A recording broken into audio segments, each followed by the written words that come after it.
August, Manhattan. Boston is ours again, but the enemy, 10,000 strong, occupies Staten Island. His fleet roams New York Bay with impunity. They can strike at us anywhere. Reinforcements from Manhattan to strengthen our defenses at Brooklyn Heights. Grim tidings. They spill ashore near Red Hook on Long Island. We fight for our lives by Gowanus Creek. Flatbush is theirs. Gravesend. New Utrecht. Retreat. John Glover and his Marbleheaders evacuate those of us who are left to Manhattan. No choice. There's no time to lament our ruin this night. We must retreat to Harlem Plains. Manhattan is theirs. I still have faith in our Virginian despite our terrible defeat. Ugly rumors already fly about replacing him. September 16, Harlem Heights. The Black Watch jeer at us. They mock us.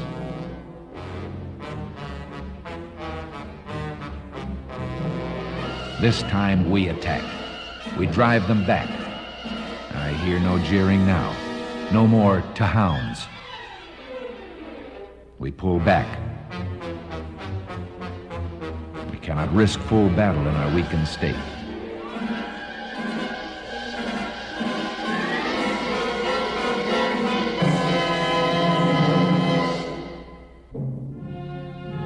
September 21. A terrible fire guts Manhattan. General Howe is furious. He orders our young spy, Nathan Hale, hanged within hours of his capture. I hear he died well. New Jersey. We cannot hold Newark. Brunswick. General Cornwallis is like a leech on our trail. Barely 3,000 men left. Our boys are slipping away by the scores. Who can blame them? We exist, little more. I cover my naked feet with strips of rawhide from cattle slaughtered this morning.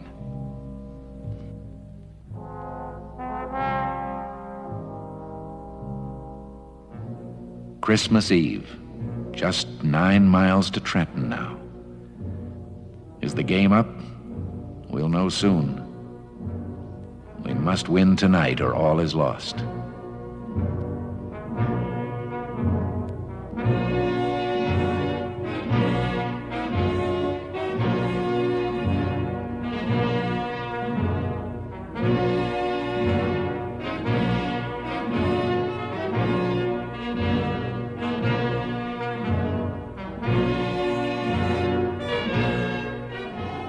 We're across the Delaware now.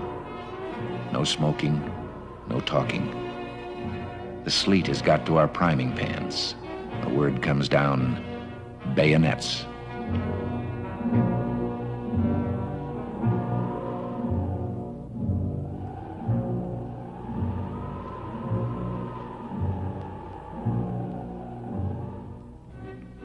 Trenton, a most joyous Christmas bounty. 3 elite Hessian regiments destroyed. 900 prisoners. Barrels of brandy by the score. The general orders them stove in. A pity, but no matter. We can go on now.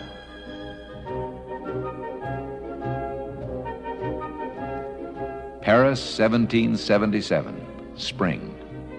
Glorious news. His Majesty Louis XVI and his Minister Vergennes are helping us to revenge themselves against their old enemy, England. Citizen Franklin, our emissary, has the entire court at his feet. They can deny him nothing.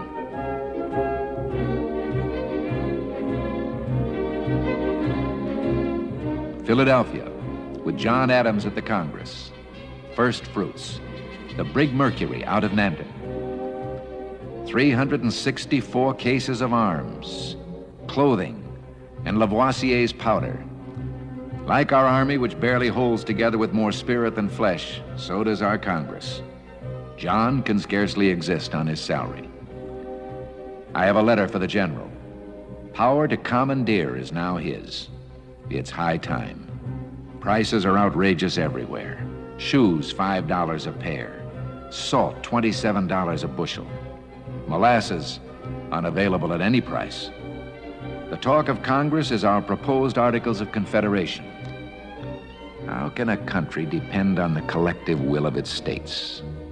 I do not see how it can work. August, reinforcements for old Granny Gates. Gentleman Johnny Burgoyne has taken Fort Ticonderoga, our Gibraltar of the North, and is headed south for Albany. I am detached for duty with Benedict Arnold. He's a fighter, all right. Our Continentals will follow him anywhere. New York, September 19. What a bloody mess at Freeman's Farm near Saratoga. The British and Hessians fight us like lions.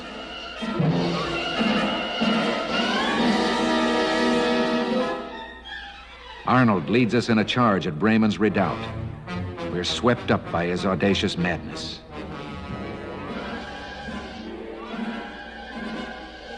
He's hit, but we press on.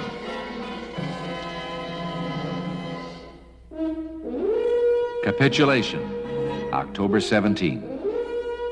This playwright general, Gentleman Johnny, who's gone to the wars with Mistress and Champagne, surrenders his army. We do not wish to embarrass this brave enemy. We exult in silence.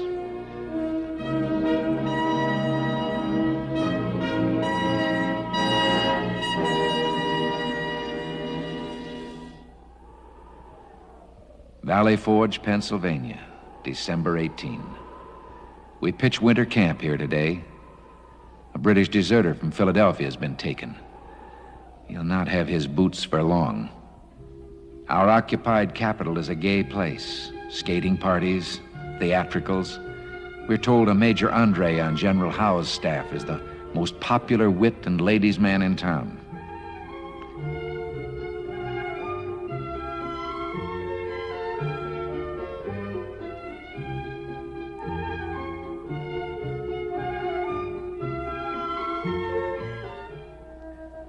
We huddle in our bare huts, in our threadbare patch tents.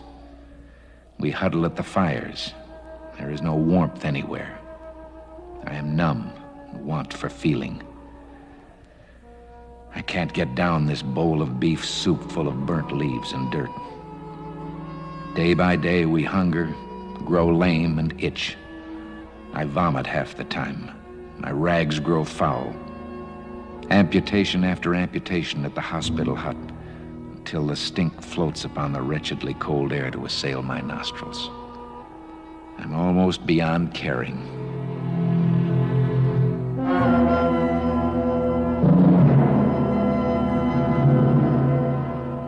Why do I stay? My comrades, these 17-year-olds who make up more than half our miserable army, why do they stay? Is all hopeless? Our defeat at Brandywine, the loss of our capital to an enemy who shrugs away the loss of an army at Saratoga, our Congress on the run, in refuge at York.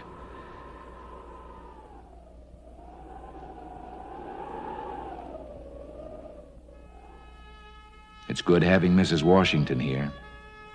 The General's a lucky man. Would that my wife could come too. She writes me she's sold the last of our silver. My family will eat again until spring. What then? She's plain spoken, my wife. Sign on again, she says. We'll make do at home. God bless her. A new arrival today. A German who calls himself Baron von Steuben. May this drill master be half what he says he is. We've been deceived by too many of these arrogant fellows from abroad, demanding grand salaries to serve with us. I'm still suspicious of this 24-year-old Major General Marie-Joseph Motier, the Marquis de Lafayette from France. At least this aristocrat is different. He's willing to serve without pay. Bless this Steuben. Now we can march and maneuver in ranks of 4. Get brigades in and out of the line twice as fast. More to celebrate today. Open alliance with France. It warms the blood. With hope rising again in us, it's good to know we're not alone. Bless these foreigners like Motier, Steuben, the Pole Kosciuszko, and all the others who've given up so much to make our fight their fight. May their blood mingle with ours. This is our strength. Calamity, Newport. Our first combined operation with our French ally is a fiasco. But Chris Green's regiment of free Rhode Island Negroes excites the admiration of us all. They stand against the Hessians like a rock.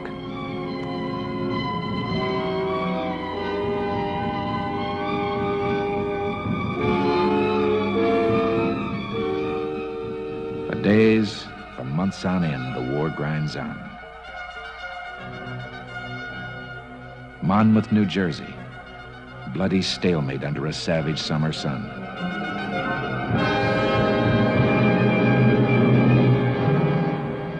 Chilling cries of British-led savages on our frontiers.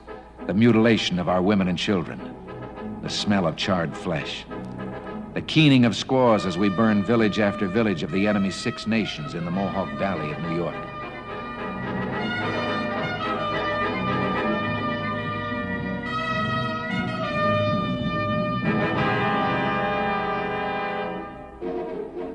Charleston lost. Our entire South exposed to ravage and ruin. Camden, South Carolina, and another army lost under Granny Gates.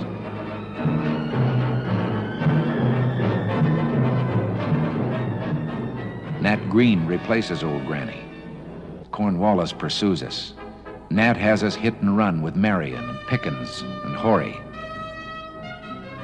We hunger. We stagger through dysentery and defeat. Cornwallis harries us. We hit and run.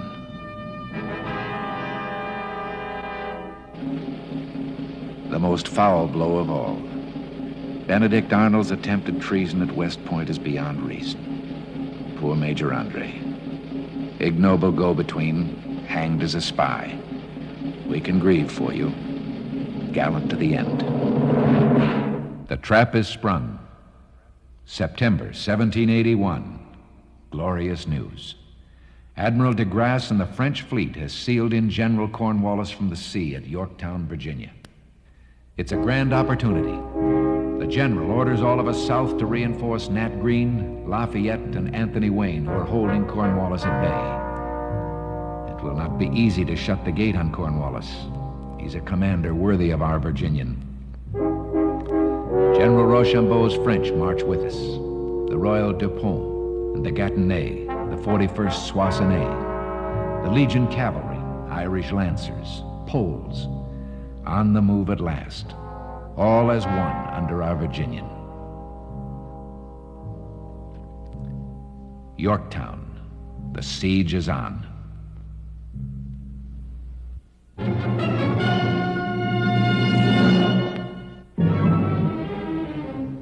September 14, anxiety. The French engage the British fleet. De Grasse prevails. The enemy withdraws.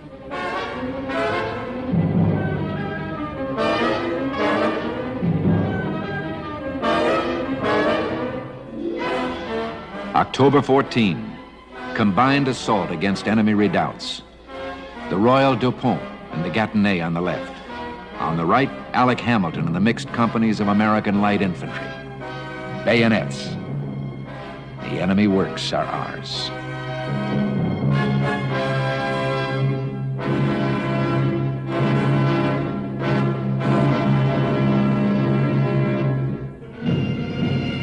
October 19, they are laying down their arms. My Lord, I'm tired. I ache to get home to Boston. It's all over now.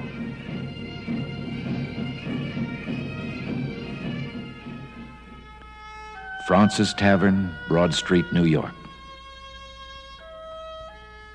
Farewell, beloved Virginian.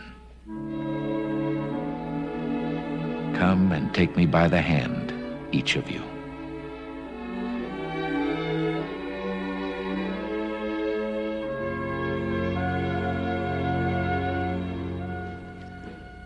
Peace, 1786. For 3 years now, since my discharge from the Army, I have prospered little.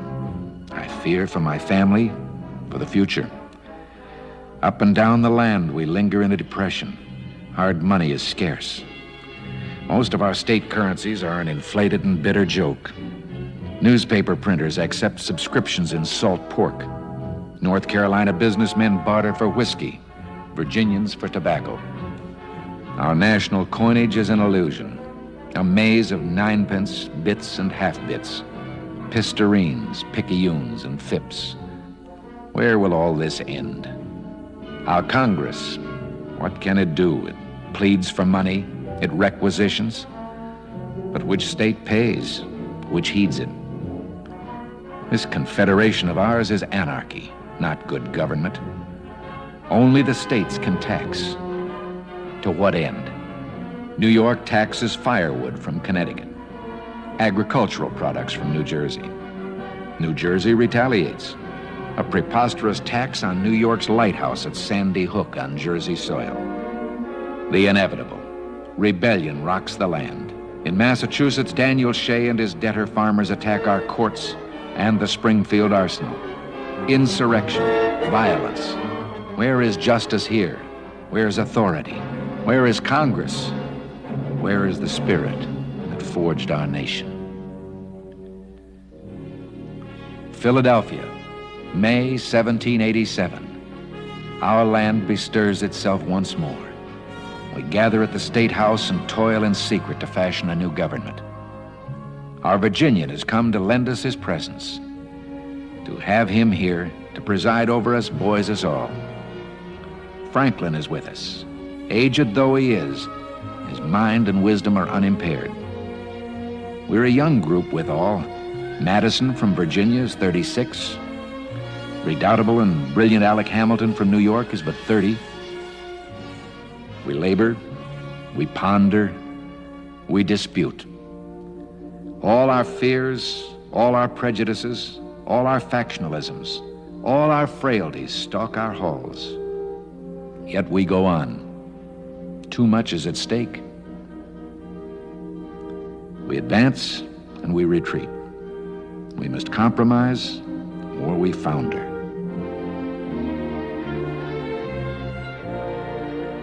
We compromise. We, the people of the United States, in order to form a more perfect union, establish justice, ensure domestic tranquility, provide for the common defense, promote the general welfare, and secure the blessings of liberty to ourselves and our posterity, do ordain and establish this Constitution for the United States of America.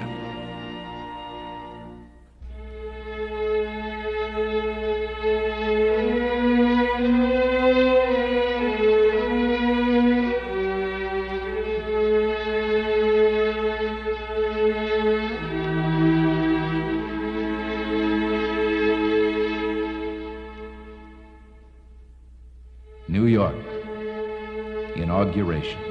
Washington has arrived. 13 years ago, I had a king. Today, I have a president, a nation, a constitution, and a Bill of Rights. Something every man is entitled to against every government on earth.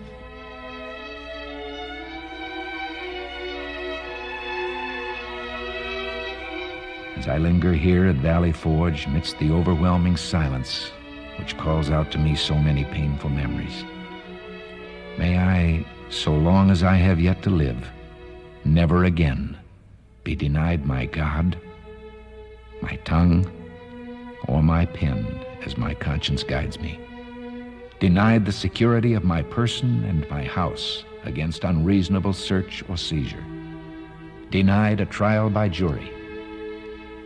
May I or my neighbors never again be deprived of life, liberty, or property without due process of law, under a government of laws and not of men. To deny or abuse the rights of but one man is to deny and abuse the rights of all men everywhere.